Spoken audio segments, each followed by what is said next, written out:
মধ্যপ্রাচ্যে নতুন উত্তেজনা, আনুষ্ঠানিকভাবে পশ্চিম তীর নিজেদের ভূখণ্ডে অন্তর্ভুক্ত করতে অনুমোদন দিয়েছে ইসরায়েলের পার্লামেন্ট।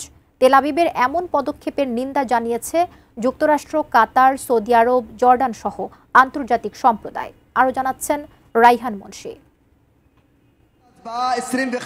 দীর্ঘ 7 দশকের দখল আর সংঘাতের ইতিহাসে যোগ হলো নতুন এক কালো অধ্যায়। আন্তর্জাতিক আইন লঙ্ঘন করে এবার আনুষ্ঠানিকভাবে অধিকৃত পশ্চিম তীরকে নিজেদের ভূখণ্ডের অন্তর্ভুক্ত করার অনুমোদন দিয়েছে ইসরায়েলি পার্লামেন্ট নেসেট। প্রথম পর্যায়ের ভোটে 25-24 ভোটে পাশ হয় প্রস্তাবটি। আরও 3 ধাপের ভোটে পাশ হলে বিলটি আইনে পরিণত হবে। পার্লামেন্টে আনা এই প্রস্তাবের বিরোধিতা করেছেন ইসরায়েলের প্রধানমন্ত্রী বেনিয়ামিন নেতানিয়াহু ও তার দল লিকুদ পার্টি। দলটির অধিকাংশ সদস্য ভোটদানে বিরত থাকেন। তবে প্রধানমন্ত্রীর মতামতের বিরুদ্ধে প্রস্তাবের পক্ষে ভোট দেন দলের প্রবীণ সদস্য ইউলি এডেলস্টাইন। এতে চূড়ান্ত অনুমোদন পেতে আরও এক ধাপ এগিয়ে যায় বিলটি। নেতানিয়াহুর সঙ্গে সাক্ষাৎ করতে বুধবার যুক্তরাষ্ট্র ছাড়েন মার্কিন পররাষ্ট্রমন্ত্রী মার্কো রুবিও।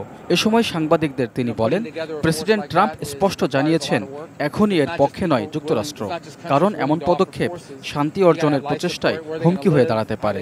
32 ইঞ্চি জেভিকো টিভি এখন মাত্র 15,000 টাকায়, সাথে পাচ্ছেন 3 বছরের প্যানেল ওয়ারেন্টি। এদিকে ইসরায়েলের এমন পদক্ষেপের নিন্দা জানিয়েছে সৌদি আরব, কাতার, জর্ডান সহ আন্তর্জাতিক সম্প্রদায়। এক বিবৃতিতে সৌদি পররাষ্ট্র মন্ত্রণালয় জানিয়েছে, সব ধরনের অবৈধ বসতি স্থাপন ও দখল নীতির সম্পূর্ণ বিরোধিতা করছে রিয়াদ।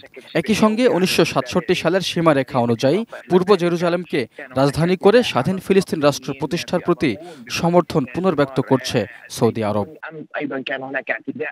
জাতিসংঘ সহ পশ্চিম তীর আন্তর্জাতিকভাবে স্বীকৃত ফিলিস্তিনি ভূখণ্ড। ইসরায়েলের এমন পদক্ষেপ ফিলিস্তিন রাষ্ট্র গঠনে বড় বাধা হয়ে দাঁড়াবে, প্রভাব ফেলতে পারে চলমান যুদ্ধবিরতিতেও। Raihan Munshi, desk report, ATN news.